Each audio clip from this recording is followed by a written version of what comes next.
John has created an island for himself. And in that island, I think I'm there, I think Mike's there, and it gets a bit hazy after that.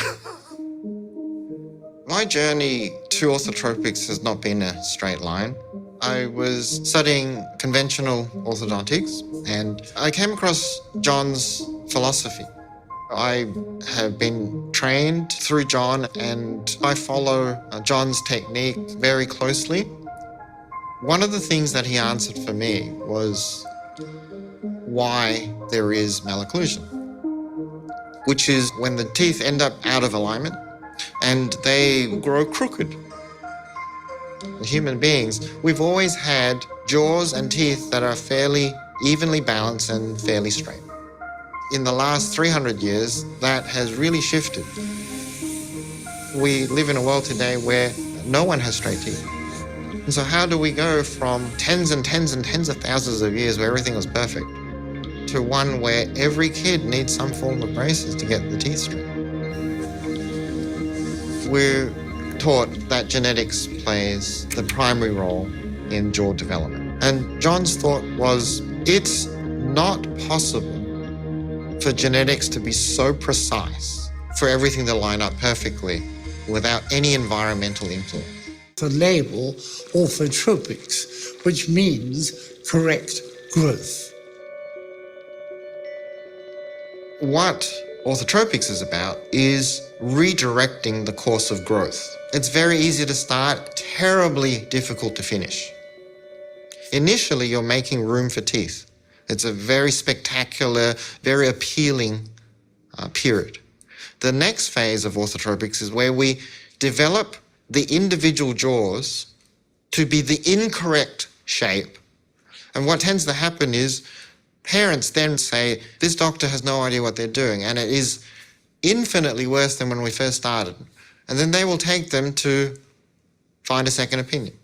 And they will say, what has this woman done to your child?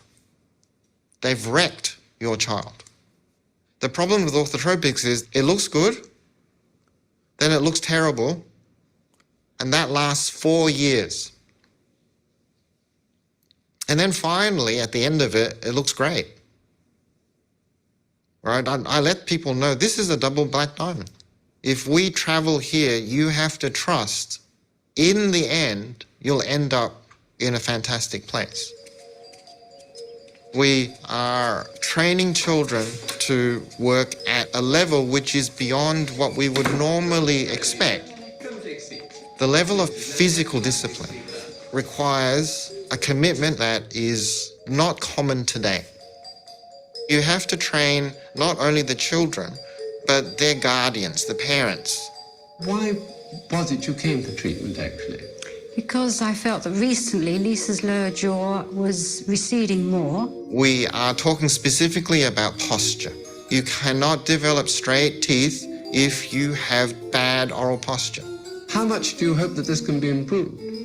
Well, I hope that her jawline would look more normal and that cosmetically it will improve the outline of her face and her jaw. In orthotropics, we have appliances that have a penalty nature to them. This is your stage 3 appliance, Lisa, and it's intended that it'll be sore if you drop your jaw down. When John developed orthotropics, he developed it in a world where there were physical penalties and punishments when you didn't behave. You know, I was smacked as a child. I was smacked at school. 6, 7, 8, 9, 10. That's very good indeed. Well done. One of the things about human beings is physical reminders trump verbal nagging. And that's how we change habits.